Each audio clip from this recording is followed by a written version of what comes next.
Halo, Assalamualaikum warahmatullahi wabarakatuh. Bagaimana kabar anak-anak hari ini? Ibu harap kalian semua baik-baik saja ya dan dalam keadaan sehat. Hari ini kita akan belajar tentang demonstrasi kemampuan menulis puisi. Dalam kemampuan menulis puisi, ada dua. Pertama, penulisan puisi untuk mengungkapkan perasaan. Yang kedua, kemampuan menulis puisi dengan menggunakan ide dari berita yang didengar atau dibaca. Baik, sekarang kita akan belajar tentang langkah-langkah menulis puisi. Yang pertama, kalian harus menentukan tema puisi. Tema adalah gagasan pokok yang dikemukakan oleh penyair melalui puisinya. Banyak tema yang dapat kamu angkat dan tuangkan dalam bentuk puisi.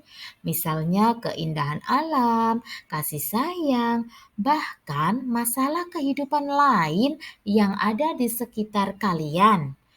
Tema puisi juga bisa berasal dari pengalaman atau peristiwa yang pernah kalian alami. Yang kedua, harus menuliskan ide yang ada di dalam hati sejelas mungkin sesuai dengan tema yang dipilih. Jangan lupa gunakan pilihan kata yang tepat untuk mengungkapkan perasaan-perasaan yang berbeda. Kamu dapat menggunakan kata-kata bermakna denotasi ataupun konotasi. Kamu pun bisa menambahkan majas, ungkapan, atau peribahasa dalam puisi yang kamu buat. Yang ketiga, mengembangkan pilihan kata yang sudah kamu pilih ke dalam lari-lari yang beraturan. Selanjutnya yang keempat, menyusun lari-lari puisi menjadi bait dengan memperhatikan rima atau persamaan bunyi. Kamu bisa menggunakan rima apapun. Yang penting kamu merasa nyaman dengan rima yang akan kamu buat. Yang kelima, memberi judul puisi yang kalian buat dengan tepat. Harus berkesan ya. Dan judul itu harus dengan kata-kata yang menarik. Berikut kita simak ya puisi yang berjudul Anakku. Silakan kalian baca ya. Baik, di puisi Anakku merupakan pengalaman kepedihan hati sang penyair karena ditinggalkan sang anak. Namun, pada akhirnya penyair menyadari bahwa anak adalah titipan Tuhan. Jadi di situ ada, perhatikan bait anak kami Tuhan berikan, anak kami Tuhan panggilkan, hati kami Tuhan hiburkan, nama Tuhan kami pujikan.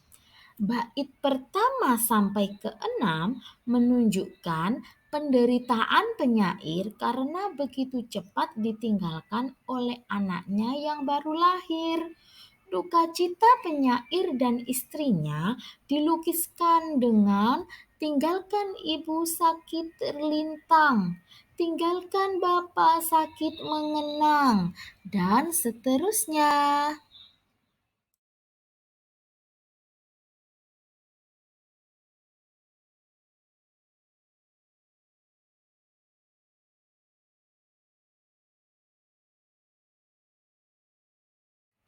Selanjutnya, kita lihat pada penulisan puisi dengan menggunakan ide dari berita yang didengar. Di situ ada sebuah kutipan puisi yang berjudul Kesaksian Tahun 1967. Silakan dibaca dulu ya. Selanjutnya, kita lihat pada penulisan puisi dengan menggunakan ide dari berita. Ya, bagaimana? Apakah kalian sudah membaca puisi dengan judul Anak? Anakku dan puisi dengan judul Kesaksian tahun 1967. Saya rasa sudah kalian baca ya. Baik, kita analisis bersama. Puisi Kesaksian tahun 1967 karya W.S. Rendra tersebut ingin memberikan kesaksian mengenai kondisi Indonesia pada tahun tersebut. Persoalan-persoalan kehidupan pada tahun 1967 yang terjadi di Indonesia diserap dan dihayatinya, lalu diekspresikan melalui puisi tersebut. Selanjutnya, kalian bandingkan dengan puisi Anakku karya J.E. Tatengkeng. Kedua puisi tersebut terdapat perbedaan. Puisi Kesaksian tahun 1967 mengungkapkan kejadian ketika itu pada tahun tersebut. Sementara itu, puisi Anakku karya J.E. Tatengkeng lebih mengungkapkan kepedihan hati penyair karena ditinggalkan sang anak. Namun, pada akhirnya penyair menyadari bahwa anak adalah titipan Tuhan. Jadi, apakah kalian bisa membedakan dari puisi tersebut? Saya rasa kalian sudah tahu kan perbedaannya. Baik, terima kasih anak-anakku semua. Semoga setelah ini kalian semua bisa membuat puisi berdasarkan perasaan ataupun berita yang kalian dengar. See you next time. Terima kasih. Thank you.